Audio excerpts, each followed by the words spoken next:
Okay, to connect this setup to the cloud, we have to remove this power input and replace it with something like this board, which is an USB 1 with a gate loaded in it.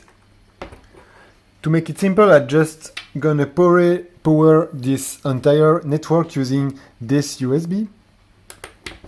So now, if I move, the alarm is blinking.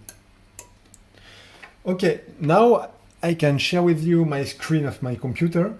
Here, this is a Python code with Pilios, which is the library we make. Using this library, you can connect to your network using this command here. And this specific text here is the USB I just connected. And here I create a bike object with all the capacities of the hardware. I just gonna execute this part here. Okay, connection is established. As you can see here, the LED is blinking. Here, Python gives me the list of all the modules of the system, and the unknown modules are the app we just created in this tutorial. This code is just displaying a bike, and this bike is following the motion sensor. And if I move, as you can see, the bike moves in live.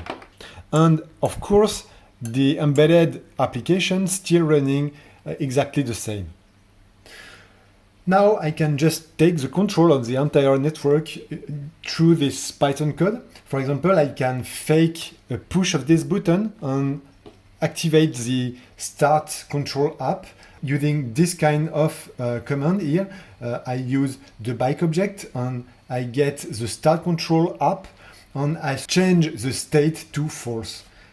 By doing this, the application just think I pushed the button.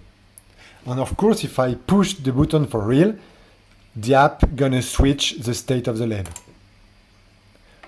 So using this, you can just take the entire control of your system and make your app or your web application as you want.